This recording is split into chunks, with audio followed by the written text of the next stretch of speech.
Amém. Irmãos, vamos orar. Vou aproveitar e orar pela vida da irmã Luísa. Senhor, em nome de Jesus, nós queremos orar por esse tempo. Quero orar em especial pela vida da nossa professora, a irmã Luísa, Pai. Que o Senhor venha capacitando, que o Senhor venha dando sabedoria e discernimento, no nome de Jesus. Amém. Amém, irmãos. Veja, deixa eu colocar, pode encostar aquilo, fica aqui. Deixa eu colocar algo para os irmãos. O que acontece? Nós somos uma igreja histórica. E por tradição, nós entendemos que na Bíblia não existem pastoras. As mulheres da nossa igreja são obreiras. Por muito tempo, havia uma pergunta: se mulheres poderiam servir como professoras da escola bíblica. Isso é uma pergunta que muita igreja não sabe responder até hoje. Mas o que aconteceu? Há alguns anos atrás, talvez a faculdade teológica mais importante que nós temos, que é o Instituto Teológico de Dallas, nos Estados Unidos, surpreendendo todo mundo cristão, ele contratou, se eu não me engano, foi uma professora de hebraico, era uma autoridade em hebraico, para ser professora do seu seminário. Isso causou muita conversa no meio cristão. A partir daí, as igrejas presbiterianas do Brasil também começaram a aceitar professoras da escola bíblica. Por quê? Primeiro, não é uma autoridade, ao contrário, está debaixo da autoridade pastoral. E tudo que é ensinado debaixo da orientação pastoral. Segundo, escola bíblica não é culto. Dar uma aula numa escola bíblica não exerce autoridade sobre o homem. Ao contrário, ela inclusive está auxiliando o seu marido, que é a pessoa que Deus tem usado aqui para nos dar as aulas. Então, o que eu quero dizer para os irmãos? Isso é uma coisa que nós entendemos que é bíblica, e eu conto com as orações dos irmãos, porque toda vez que surgir um assunto, veja, a Luísa está para se formar bacharel em teologia, é uma menina que eu acompanho a vida dela, se esforça bastante, é chata na palavra, entendeu? É chata. Se eu sou chata, ela é chata e mais um pouquinho, entendeu? Zela pelos bons ensinos. O professor Antônio Neto da escola Charles Spurgeon diz que ela é uma das melhores alunas, entendeu? A mulher também é provada pelos elogios que recebe, né? Então, assim, eu conto com as orações dos irmãos, só precisava dar esse esclarecimento, porque nós temos que nos conduzir com todo o temor e dentro da segurança da palavra de Deus. Amém? Amém. Professora Luísa, seja bem-vinda, que Deus possa estar usando o seu depósito e que esse seja o começo de muita bênção na igreja do Senhor. Amém? Amém. Deus abençoe. Amém. Podemos as crianças. Pode ir com as crianças. Então, enquanto as crianças estão indo, eu vou servir uma água para mim. Pode. Você pode ficar um pouquinho nervosa no começo, se quiser também.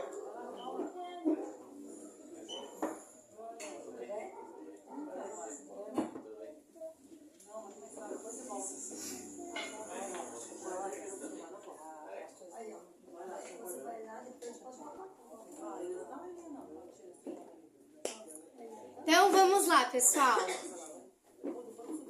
Boa noite.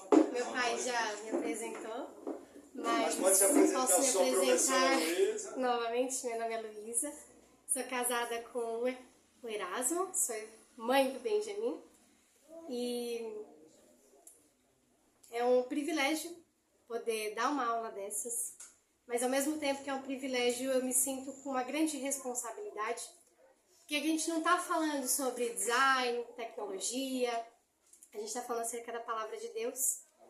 E isso, quando nós começamos a falar da Bíblia, a gente tem que entrar com esse temor, com essa reverência, com um espírito de coração humilde, porque a gente não está falando de qualquer coisa, né? Então, é um privilégio, mas eu considero isso uma grande responsabilidade.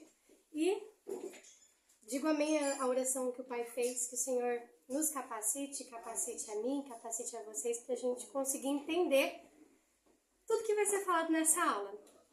E eu estou um pouco nervosa, não pela aula em si, mas pelo tema da aula, porque é um tema complexo. Hoje a gente vai continuar falando sobre os atributos de Deus. E da teologia, o ápice da teologia, quando a gente fala de estudo teológico, que é o que a gente está fazendo aqui, isso é o que a gente chama de teologia propriamente dita, ou seja, a gente está estudando a pessoa de Deus. A gente não está falando das obras que o Senhor fez ou da salvação, mas a gente está falando de quem Deus é e da sua essência. Então isso traz um certo peso, uma responsabilidade. É por isso que nós vamos tentar trilhar esse caminho através da palavra. Toda vez que a gente sai da palavra, a gente pode acabar deslizando para um lado ou para o outro. Então a gente vai procurar manter o prumo da palavra. Então, só para lembrar os irmãos e explicar para quem está nos visitando, o currículo da nossa escola bíblica é baseado nesse livro aqui, que foi escrito pelo Fernando Angelim. Ele é um pastor batista lá do Nordeste. E esse livro, o que ele é? Na teologia acadêmica, a gente tem 4 disciplinas. A gente tem teologia histórica. O que vai fazer a teologia histórica? Vai estudar todas as doutrinas ao longo da história da igreja. Então, já ouviram falar de Agostinho? Quem já ouviu falar de Agostinho aqui? Santo Agostinho? Já ouviram falar de Lutero? A gente, na teologia histórica, estuda o que esses autores pensavam na interpretação bíblica. Isso é teologia histórica. Mas a gente tem outras teologias. A gente tem a teologia prática, que é o que todo domingo a gente vem fazer aqui. Aprender como pegar aquilo que está na Bíblia e aplicar na nossa vida prática. A gente também tem uma teologia, essa, se falar eu passo correndo, porque eu sou ruim, que é a teologia filosófica. São assuntos que a Bíblia não revela, e aí entra a filosofia. E aí, para a filosofia, eu sou bem negação, então, falou teologia filosófica, eu tô ali dando uns passinhos pro lado para não me meter. Mas entra a teologia sistemática, que foi o que o Fernando Angelim fez nesse livro. O que é teologia sistemática? A gente tem temas nas escrituras, por exemplo, quem é Deus? A gente tem quem é Cristo. Temos a obra do Espírito Santo, isso são temas. Então, a sistemática vai fazer o quê? Vai pegar um tema, Espírito Santo.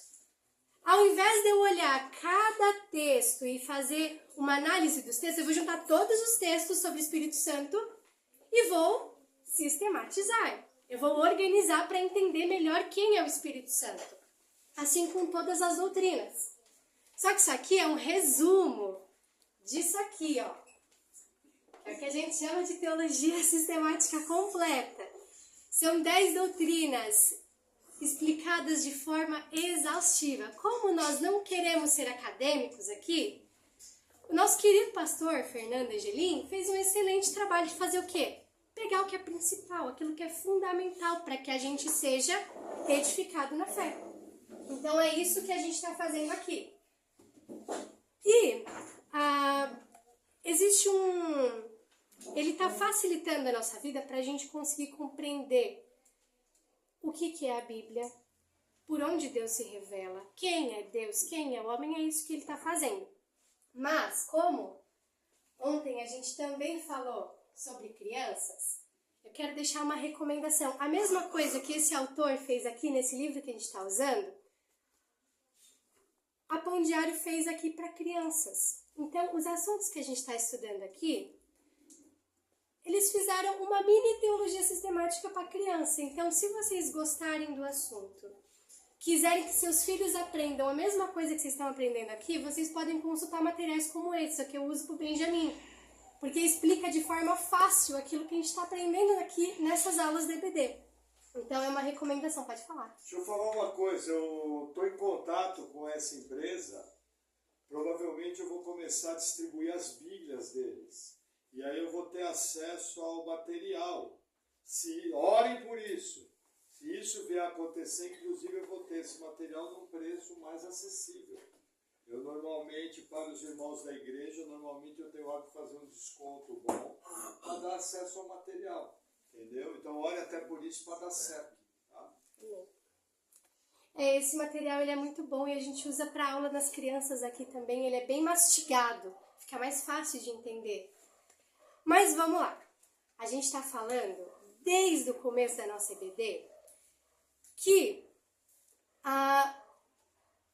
o estudo ele tem uma linha. A gente não pode simplesmente chegar e falar, vou falar sobre Deus. Porque a primeira pergunta, a partir do que você vai falar sobre Deus? Porque a gente pode falar a partir da nossa própria ideia. Só que se a gente começa a falar sobre Deus e sobre os assuntos da Bíblia a partir da nossa cabeça, o que vai acontecer? A gente vai errar, porque Deus nos deixou um manual, que é a Bíblia, a partir da Bíblia que a gente tem que pegar as nossas referências. Então, o primeiro pressuposto que a gente vai começar em todas as aulas, toda vez que a gente vai estudar a palavra de Deus, a gente tem que partir da ideia de que Deus, ele escolhe se revelar ao homem. E isso tem que humilhar a gente como ser humano.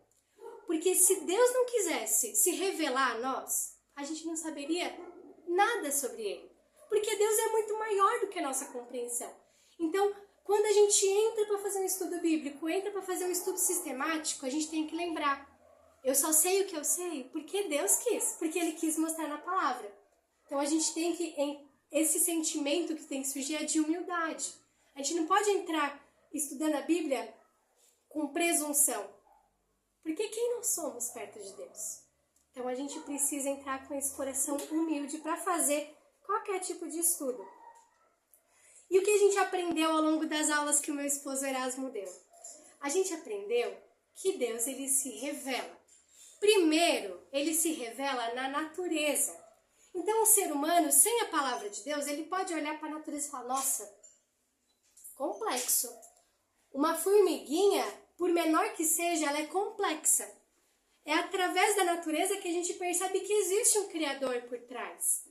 Isso a gente vai chamar de revelação geral.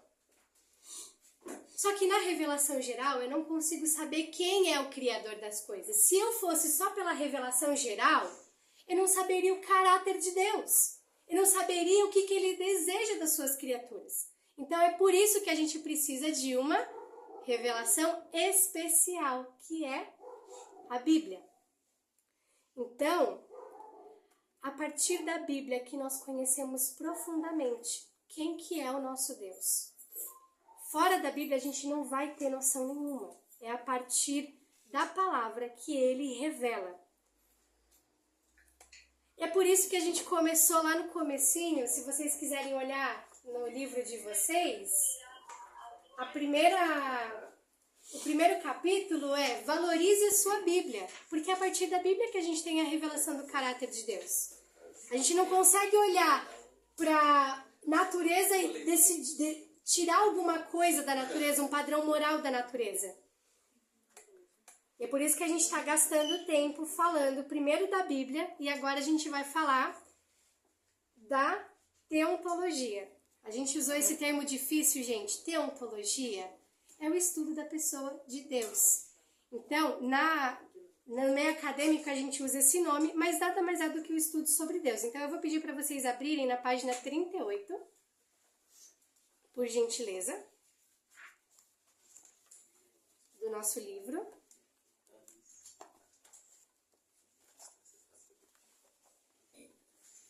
Eu vou prender meu cabelo enquanto vocês vão abrindo o livro. Então, quando a gente vai estudar a doutrina de Deus, primeira coisa, como eu falei, a gente entra com humildade porque a gente vai tentar explicar aquilo que é incompreensível. Como que você explica Deus? Como que uma criatura pequenininha que nem a gente vai olhar para o Criador e vai explicar quem Ele é? Então, a tentativa que a gente está fazendo aqui é de explicar aquilo que é inexplicável e de compreender aquilo que é incompreensível. Por isso que toda vez que a gente vai falar sobre os atributos de Deus, que é o que está aqui, a gente precisa saber que a gente é limitado. Que o atributo é uma tentativa de no escuro tatear alguma coisa. Eu estou dando nome a uma qualidade de Deus porque é o melhor que a minha cabeça consegue fazer. E só porque Deus quis. Porque se Ele não quisesse, nem isso eu ia saber. E se Ele não quisesse revelar na palavra, a gente estaria perdido. Então, para a gente começar, a gente precisa colocar que Deus, Ele é imensamente maior que as suas criaturas. Deus, Ele está totalmente à parte da sua criação no sentido de poder. Deus não é igual a nós. Ele não está limitado ao espaço, ao tempo, às condições que nós vemos. Deus, Ele está separado nesse sentido, porque Ele é totalmente maior que nós. Amém. Ele é distinto de nós e Ele não precisa de ninguém. É aquela coisa assim, vamos chutar o pau da barraca do coaching, né? Deus não precisa da gente. Deus não precisava ter criado o universo. Ele o fez porque dentro dos atributos que nós vamos estudar, Ele é amor, Ele é bondoso. Mas Ele não precisava, porque Ele não precisa de ninguém para existir. Deus é autossuficiente, Ele não precisa que as criaturas o adorem porque Ele é completo em si mesmo. Então a gente precisa olhar para essa matéria da teontologia sabendo, olha, Deus não precisava de mim. Se eu estou aqui, por pura bondade e misericórdia dele. Outra coisa é que a gente nunca vai conseguir definir exaustivamente quem Deus é. A gente vai fazer um esforço aqui de trilhar os caminhos das Escrituras. Mas onde a Escritura vai parar, a gente vai parar também. Porque não tem como compreender exaustivamente Deus. Se eu compreendesse exaustivamente Deus, eu seria Deus. Isso não é possível, porque se eu conheço a dimensão extraordinária que Deus é, quer dizer que eu sou igual a Ele. Se eu sei tudo que Deus é, quer dizer que eu sou onisciente. Isso não existe. Então a gente está limitado à nossa própria condição pequena. E a gente vai ter que aceitar as limitações, que nem tudo a Bíblia vai falar. E aonde a Bíblia para, a gente vai fazer o quê? Não vai falar. Nós temos como regra teológica aqui na nossa igreja, se a Bíblia não fala, nós também não falamos. E a nossa resposta para algo que a Bíblia não fala é o seguinte, não sei. Por quê? Porque a Bíblia não diz. Ponto final. Por que acontece? Senão você vai errar. Se a Bíblia, Deuteronômio 29 fala o seguinte, que as coisas reveladas Deus mostrou para nós. Porém, existem coisas encobertas que Ele não mostrou. Então a gente tem que ficar na limitação. Qual é o problema das pessoas? Elas querem falar o que a Bíblia não diz. Eu acho. Assim, irmão, numa boa, não me importa o que você acha. Importa o que a Bíblia diz. Beleza? Pode seguir, professora. Isso tudo que eu falei para vocês, eu tentei esmiuçar. Mas dentro da teologia isso tem um nome, tem um conceito. Que é o conceito de transcendência. O que significa transcendência? Deus ultrapassa totalmente a nossa realidade, totalmente aquilo que Ele criou. Então, tecnicamente, a gente chama de transcendência, mas a gente não vai usar termos muito técnicos aqui, porque senão a gente vai se perder nas palavras. Amém. Existe, apesar de tudo que eu falei, que Deus ele é grande, Ele é poderoso e totalmente a parte da sua criação, existe um paradoxo. Por quê? Porque apesar de Deus estar à parte da sua criação, Ele se envolve na sua criação. Deus se envolve na história, Deus se envolve na natureza, Ele interfere diretamente nos planos e no curso da história. A gente vê isso na Bíblia, a gente vê isso desde a criação. Então, existe esse contraste de um Deus muito superior e um Deus que está envolvido com tudo que acontece. E isso a gente vai ver também no atributo da soberania. Então, Deus ele age na natureza, Ele age na história e todo o universo é sustentado pela mão de Deus. Então, esse conceito que eu acabei de explicar, de Deus se envolver em tudo, a gente vai chamar de imanência. Então, nós temos transcendência, que é Deus sendo muito maior, e a imanência, que é Deus se envolvendo com a gente. É uma coisa complicada de entender, mas é isso que a Bíblia nos traz. Então, a gente precisa lidar com aquilo que ela fala. Só um minuto, professora. Irmãos, de básico, o que vocês precisam saber sobre transcendência e imanência é o seguinte. Deus está acima de tudo. E Deus cuida da sua criação. Acabou. Sim. O resto é palavra técnica, para ficar mais legal. Fechou? Segue, professor. Exatamente. E apesar desse contraste que a gente tem, a gente, quando vai se achegar à pessoa de Deus, a gente tem que primeiro entender. Eu estou estudando sobre os atributos aqui nesse livro.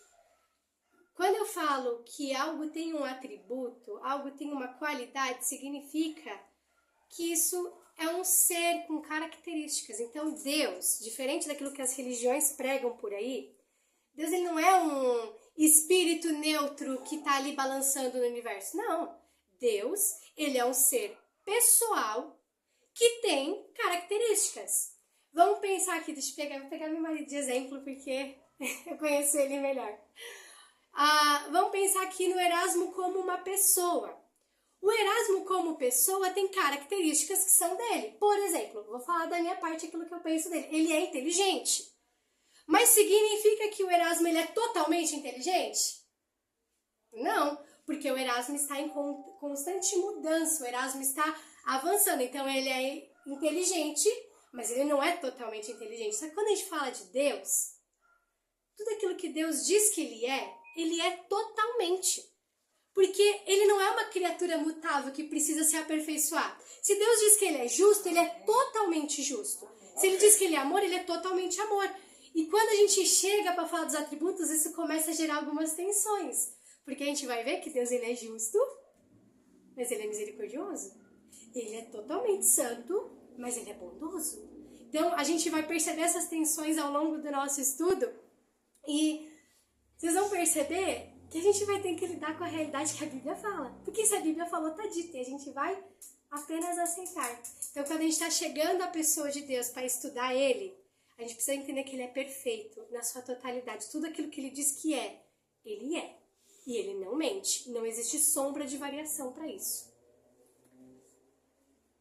E existe um ponto, né, antes da gente voltar aqui para o nosso livro.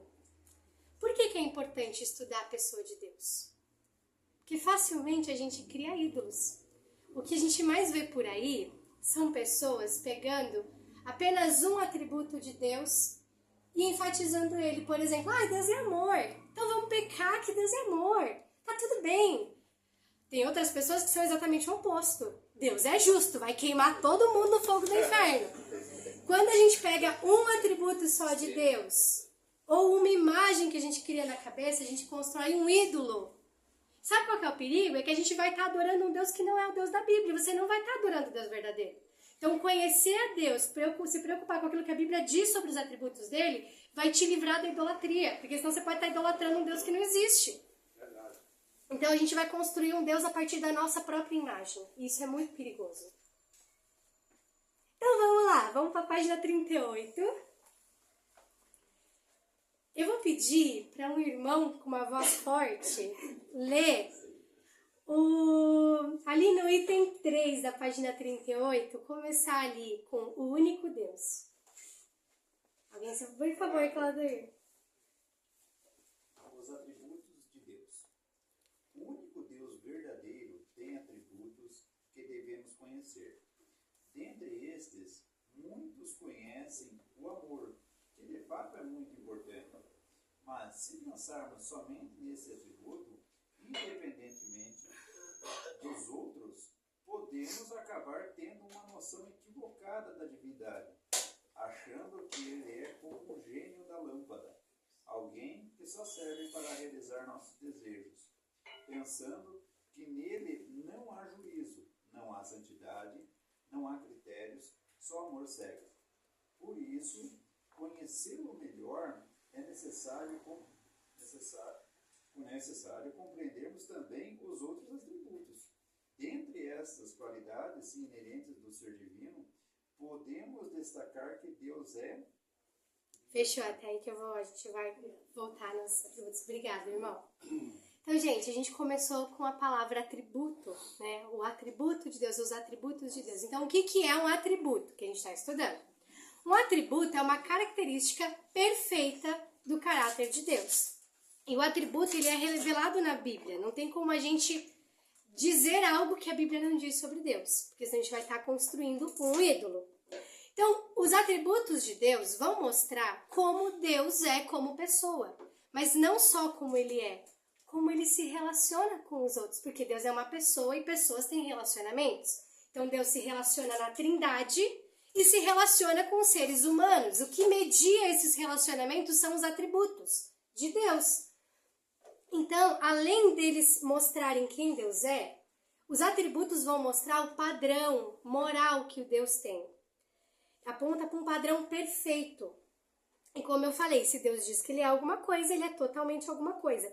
Tem até um nome curioso que nós temos na Bíblia. Deus se apresenta com vários nomes ao longo das Escrituras. Mas tem um nome que ele se apresenta ao povo de Israel, que é Eu Sou. Esse Eu Sou dá uma ideia de continuidade perfeita. Deus é o que ele é. Ele não foi, ele não vai ser, ele é. E ponto final. É o eterno. Ele é, exatamente. E quando a gente fala de atributo, a gente tem que ter muito cuidado, como o autor falou aqui. Se a gente pega um atributo só e só enfatiza ele, a gente vai criar um ídolo. Então, quando a gente fala que Deus ele é amor, misericórdia, bondade, a gente tem que pensar que esses atributos são harmoniosos. Então, Deus ele é justo, mas ele não é só justo. A justiça dele é santa, que é outro atributo. Os atributos eles se complementam, eles se qualificam para que haja harmonia. Então, aqui no livro, vocês vão ver que nós temos 9 atributos. Eu vou pedir para outra pessoa ler apenas os tópicos 3.1, 3.2. Se alguém puder fazer essa gentileza para mim, por favor. Primeiro atributo, Criador. Segundo, Santo. Terceiro, Justo. Quarto, Eterno. Quinto, Soberano. Sexto, Onipresente. Sétimo, Onisciente. Oitavo, Onipotente. E nono, Poderoso. Amém, obrigada. Então, o autor decidiu listar 9 atributos. Mas eu vou perguntar para vocês, vocês acham que existem só esses atributos? Sim, não? Podem falar alto, gente. Ah, tá. A gente tem muito mais atributos. O autor escolheu esses 9 por uma questão didática, para ficar mais fácil. Mas existe... eu contei na última, eu vi uma lista de pelo menos uns 30 atributos. Então tem bastante coisa. Mas, como que a gente vai classificar esses atributos da pessoa de Deus? Deus, ele é, como falou, bondoso, justo, santo. Como que a gente vai classificar? Tem pessoas dentro da teologia que vão fazer uma divisão entre os atributos. Entre os atributos de grandeza, que se referem a Deus como sendo todo-poderoso, e os atributos morais. Então, quais são os atributos de grandeza que a gente tem aqui? Aqui, volta lá na página 40. Nós temos onipresença, onipotência, onisciência. Nós temos na página 39, soberania. Nós vamos ter eternidade, ali no 3.4. Aqui no livro não vai falar, mas eu quis colocar esse atributo. Pessoalidade, né? Deus é um ser vivo. Deus pessoal. Exatamente. Aqui no livro nós temos o 3.1, que é Deus criador, Deus que dá vida para as outras pessoas. Ele deu vida para toda a criação. Deus, ele é infinito. Deus, ele é imutável, ele não muda. Então, todos esses atributos estão relacionados ao poder e à grandeza de Deus. Só que a gente não tem só um Deus todo-poderoso no universo. Nós temos um ser que ele tem aspectos morais.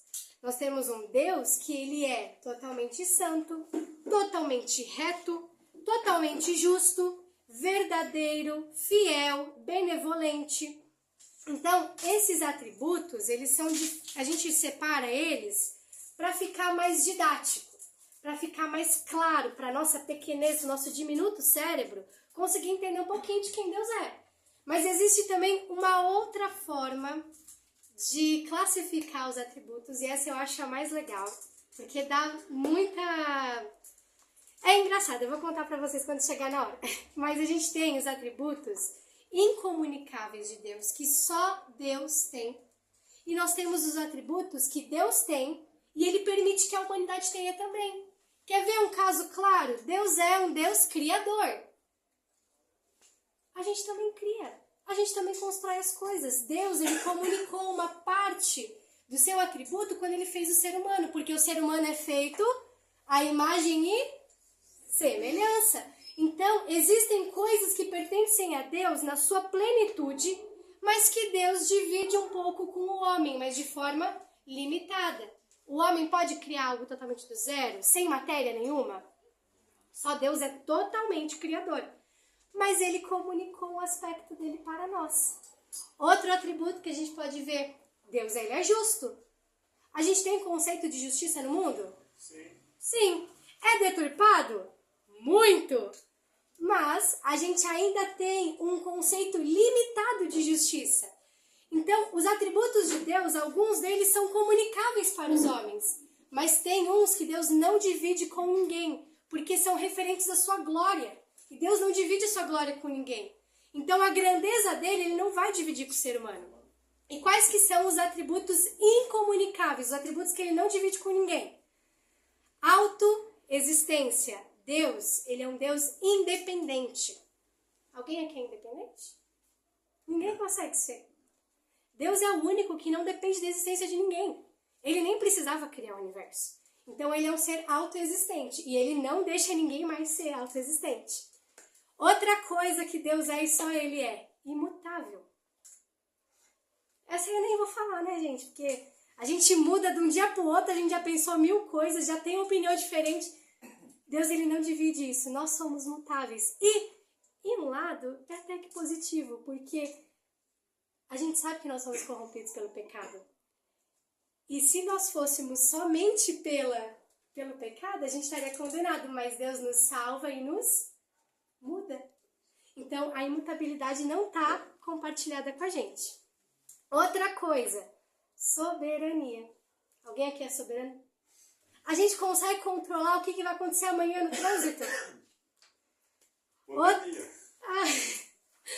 Outra coisa, onipresença. Deus, ele pode estar em todos os lugares. Deus, ele conhece, ele está dentro de nós, ele nos conhece, ele está também em tudo. Deus está em todos os lugares. Nós não podemos. Mal é mal, a gente aguenta ficar em mais de um lugar ao longo da semana. A gente não tem esse atributo. Outro atributo, onipotência. Deus, ele é totalmente poderoso. Nada pode brecar os desígnios de Deus. Aquilo que ele quer, ele faz porque ele pode. E aí vem a pergunta que eu fiz, acho que há uns 10 anos atrás, alguém fez pra mim essa pergunta. Na época eu não sabia responder. Mas se Deus é onipotente, ele pode pecar? Já pararam pra pensar nisso? Já me fizeram essa pergunta, vocês acreditam? E perguntaram de verdade essa pergunta. Mas lembra que a gente falou da harmonia? Deus, ele é onipotente, ele pode tudo, mas ele é santo. Então, ele não vai negar a sua própria natureza. Então, não, gente. Deus não pode pecar, tá bom? Outra, onisciência. Deus, ele é o único que tem total conhecimento sobre todas as coisas. Mas vamos lá. Deus, ele deu alguns atributos, ele tem alguns atributos que ele compartilha com o ser humano. Quais são os atributos comunicáveis? Deus, ele é espírito, espiritualidade. Só que nós também temos um aspecto imaterial. Então, espiritualidade é um atributo comunicável. Outro atributo, verdade e fidelidade. Deus, ele é a total verdade. Ele é a fonte de verdade absoluta. Então, não existe mácula. Ele é a essência de toda a verdade. Mas os seres humanos têm vestígios da verdade. A gente tem isso porque nós somos feitos à imagem e semelhança. Então, ele decidiu comunicar isso conosco. Outro atributo, bondade. Deus, ele é bondoso. E ele não é apenas bondoso, ele é a própria definição de bem. Se você quiser definir o bem em um conceito, você pode definir através de Deus. Deus, ele é totalmente bem. Então, ele também é bondade. Deus também é amor. E o amor está sendo um dos atributos mais complicados, né, gente? O amor, as pessoas fazem tudo em nome do amor. E, infelizmente, a nossa sociedade perverteu o conceito de amor. A gente tem um conceito equivocado. E as pessoas acham que o amor que Deus é igual ao nosso amor. Então, às vezes, já viram isso em algum lugar, provavelmente. Tem aquelas músicas que Deus está apaixonado por nós. Ele está desesperado por nós. Como se Deus estivesse apaixonado pelo ser humano. Mas não é esse conceito de amor que Deus é. Deus, ele é um amor puro, um amor que se preocupa, um amor que se compadece, um amor que tem compaixão do ser humano. Não é um amor desesperado que a gente tem por aí em cada paixonite. Não. Por isso que a gente precisa olhar para as escrituras para entender aquilo que Deus é. Porque se a gente for pegar o nosso conceito de amor, é bem complicado, né? Vamos continuar aqui para a gente falar um pouquinho mais dos atributos. Deus, ele também é santo. E ele comunica isso conosco quando ele fala, sede santos porque eu sou santo. Ele não apenas é o padrão, ele não é apenas a régua moral, mas ele exige das suas criaturas que correspondam a essa régua. E a gente vai falar um pouquinho melhor sobre isso daqui a pouquinho. Amém. Por último, Deus, ele também é justo, que é o atributo que nós vimos aqui. A gente mesclou alguns atributos. E tem uma coisa que é bem engraçada, que era o que eu queria falar para vocês. A gente separou entre atributos incomunicáveis e comunicáveis. Mas você quer ver uma coisa engraçada? Olha como o ser humano é complicado. Normalmente, o ser humano não quer o atributo comunicável de Deus. A gente não quer a bondade, a gente não quer a fidelidade, mas a gente quer só os incomunicáveis. A gente normalmente quer ser Deus. Vamos voltar para a lista dos incomunicáveis. A gente quer ser independente, a gente quer ser autossuficiente, nós queremos ser soberanos sobre todas as coisas da nossa vida. Deus me livre se algo sair dos meus planos. A verdade é que o ser humano corrompido, ele sempre vai criar um Deus. E se não são as outras coisas, normalmente é o nosso próprio umbigo. E aí a gente quer pegar aquilo que Deus não deu pra gente e bondade, deixa pra lá, não vamos me meter muito com isso.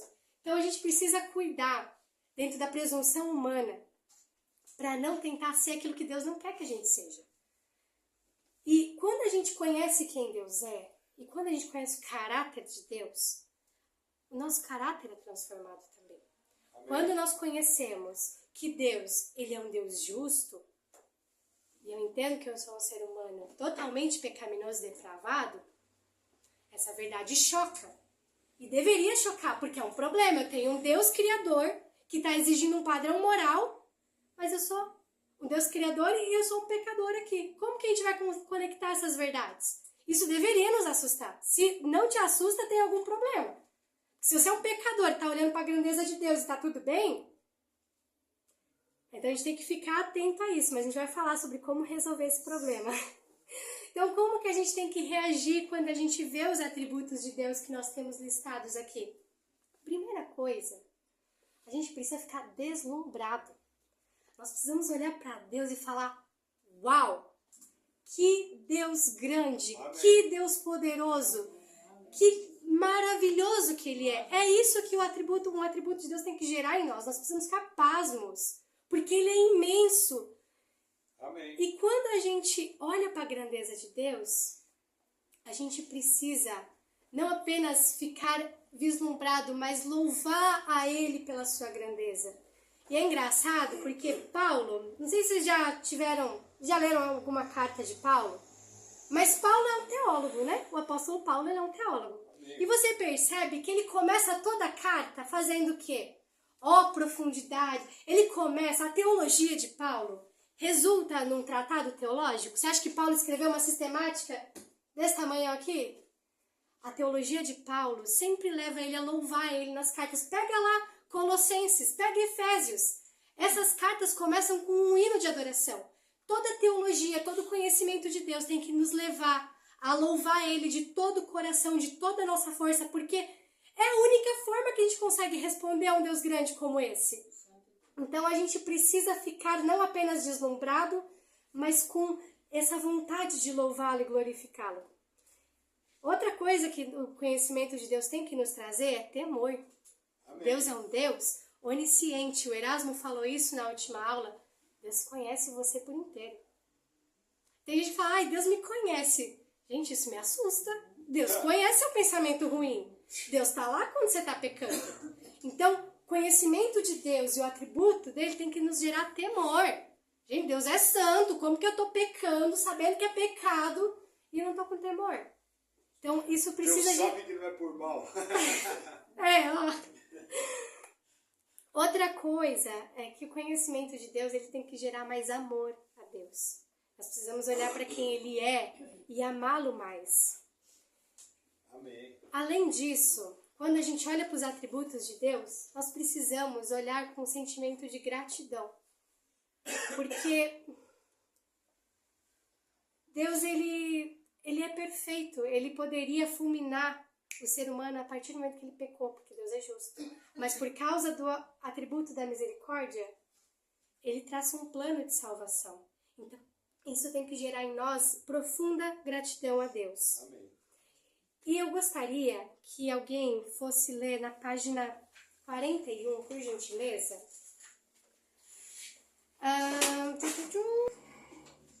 Depois daquele espacinho de citação de Efésios, embaixo, portanto, isso. Alguém pode ler? Eu posso ler. Então vai lá, Luiz.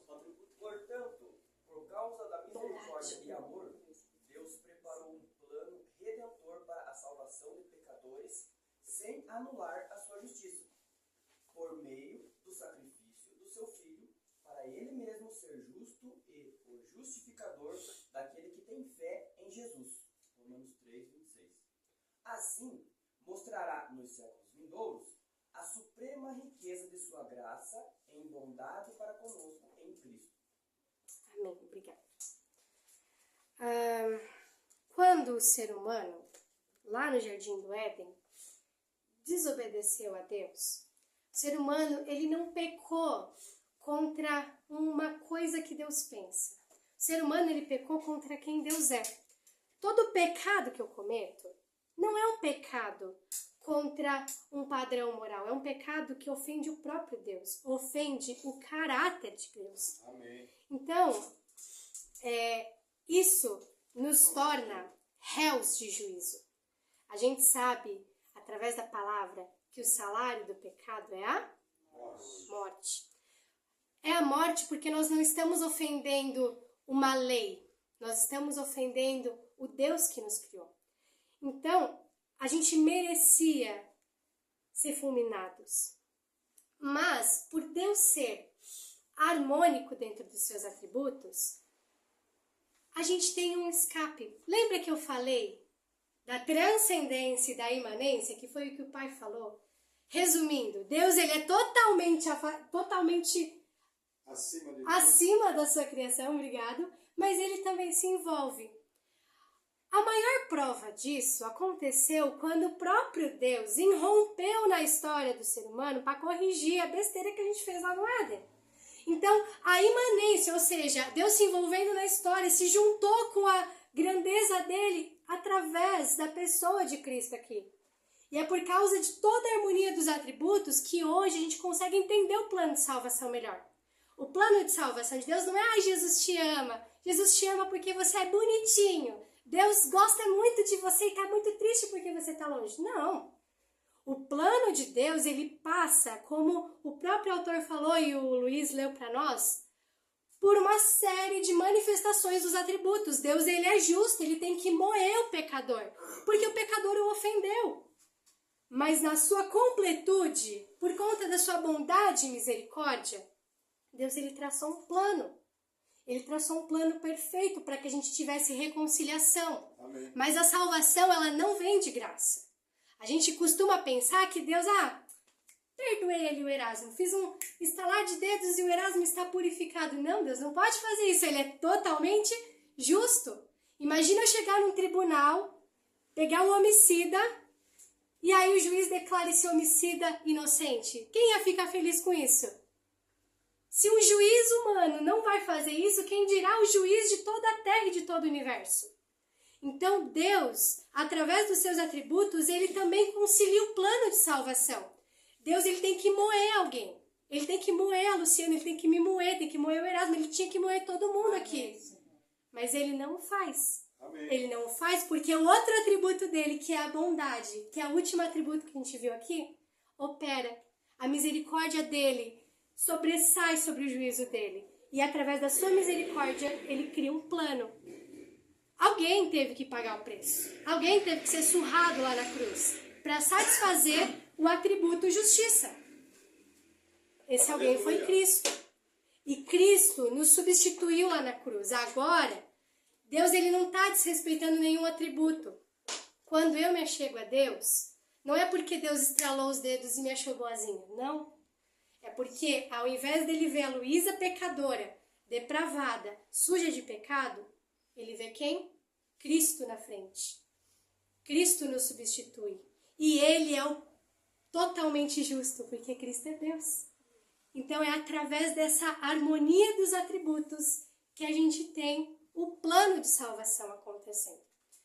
Então quando a gente olha para isso, para a gente encaminhar para o fim da nossa aula, quando a gente estuda os atributos de Deus, eles não podem ser técnicos. A gente não está chegando aqui como uma espécie de ciência e dissecando um sapo e separando, isso aqui é Deus?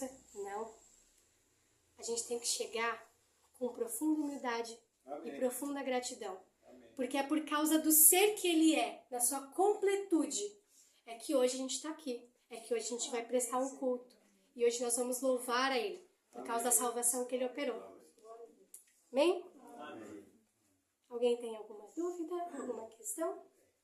Tem um comentário com relação ao pecado que nós cometemos contra Deus.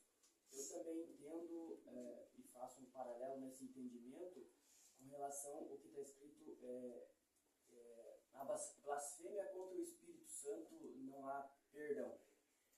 Eu entendo assim, primeiro desenhando o que é a blasfêmia contra o Espírito Santo.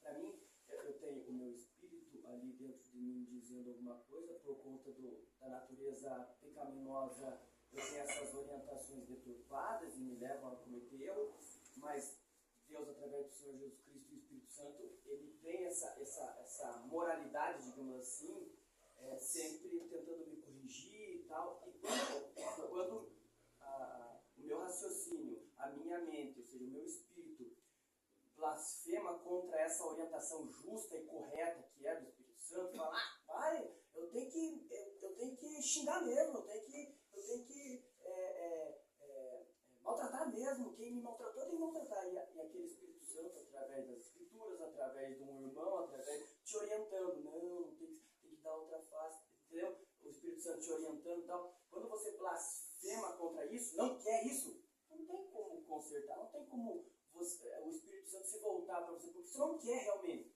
Quando eu entendo o pecado contra Deus, eu entendo assim, você está pecando contra a vida. Por isso a consequência é a morte. Você pecou, ou seja, a vida te construiu, o Criador Deus, né? Construiu você, criou você para bondade, misericórdia, né? Amar a Ele sobre todas as coisas e o próximo como a ti mesmo. E você não quer isso, não faz isso, ou seja, você peca contra esse Criador que é a vida. A consequência disso simplesmente é essa vida se afastar e gerar em você a morte. Simples assim. Quando a vida vira as costas para você, você só tem a morte. É o que eu entendo. Desenhando assim, né? Posso falar? Pode falar. Não, pode falar você primeiro. Não, pode falar. Não. Eu fui complemento que você complementa. Pode ir? Não, vai lá. Pode ir, prof. Na última aula a gente falou que Deus ele é um Deus totalmente soberano. E ele tem toda a ordem da criação segundo os seus decretos, né? A gente conversou bastante sobre isso. Quando Deus entrega o ser humano a si mesmo, quando ele abandona a gente por nosso próprio pecado, é exatamente isso que o irmão falou. A gente vai gerar morte. É aquele efeito de... Quando o ser humano está sem a ação divina iluminando ele, o caminho que o ser humano sempre vai cair é o caminho da morte, o caminho do pecado, porque naturalmente, se não fosse Deus intervindo, a gente estaria correndo a passos largos para o inferno, a gente estaria mergulhando de cabeça, de ponta ali no inferno. Mas pela graça de Deus, ele interfere. A gente crê que Deus, né, o Espírito Santo, ele abre os nossos olhos, ele nos guia. E realmente, uma vez que a gente não tem a ação do Espírito Santo, a gente não tem como discernir aquilo que é verdade. Mas um complemento só para os irmãos também entenderem melhor, a passagem que a gente tem sobre blasfêmia contra o Espírito Santo, se a gente for ver ali no contexto primário da passagem, não é exatamente isso que ela está significando. Não quer dizer que o irmão falou está errado, porque realmente, se a gente está longe do Espírito Santo, a gente vai para um caminho de morte. Naquele contexto específico, o que está acontecendo é que Jesus está operando milagres e os fariseus estão alegando que os milagres de Jesus não são pelo poder do Espírito Santo e não são pelo poder de Deus. Eles estão dizendo que Jesus está endemoniado. Estão dizendo que Jesus está sendo impulsionado pelo poder de Satanás. Então, o que está acontecendo ali, a blasfêmia, naquele contexto, é o quê? Você chegar para as obras que são genuinamente feitas pelo Espírito Santo e falar, não, é do diabo. Então, a blasfêmia, naquele contexto, é esse, né? O termo, para os irmãos que conhecem esse termo da blasfêmia contra o Espírito Santo. Mas, realmente, o que o irmão falou, ele é muito correto no sentido que se a gente não tiver o Espírito Santo, a gente vai de ponta, de cabeça para o inferno, porque a gente está perdido, seguindo o nosso próprio mal interno, porque a nossa natureza é pecaminosa. Boa explicação, professor. E também completando, assim, eu tenho que entender que a blasfêmia contra o Espírito Santo, que foi cometida ali, primeiro, Jesus estava presente, entendeu? Segundo, os fariseus foram ao extremo da blasfêmia, que foi não crer no Filho de Deus. Então, o único pecado que não tem perdão é o pecado de não crer em Jesus. Isso é uma blasfêmia. Aí você vê muitos cristãos, nossa, porque às vezes a gente vê obras, hoje em dia, existe muita atividade demoníaca dentro das igrejas. Existem espíritos malignos se aproveitando de grupos que não tomam a devida precaução e acabam operando sinais dentro da igreja. E aí os crentes, eles têm medo de julgar. Só que 1 João 4 dá uma ordem. Julgai os espíritos, provai se eles vêm de Deus. A Bíblia orienta exatamente o oposto. Então, o fato de eu julgar uma atividade sobrenatural, de maneira nenhuma quer dizer que eu estou blasfemando contra o Espírito Santo. Inclusive, o maior sinal que você não blasfemou contra o Espírito Santo é até um sinal curioso. É a dúvida. Porque a pessoa que chega a cometer o pecado da blasfêmia contra o Espírito Santo não está nem aí. Blasfema e acabou, já era. Ela é entregue a ela mesma, ela passou o limite e já era. Tchau. Esse aí não tem perdão. Então, às vezes você vai ficar com dúvida. Nossa, isso é muito comum.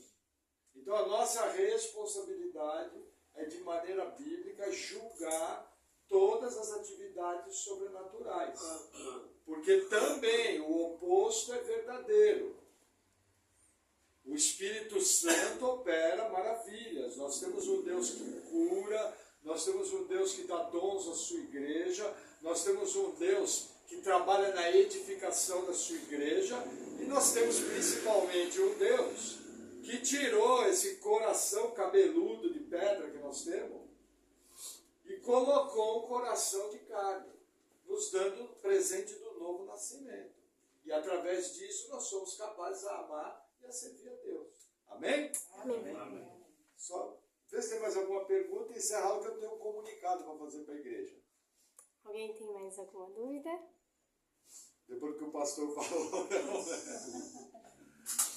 Amém. Então, Pode vou encerrar aqui.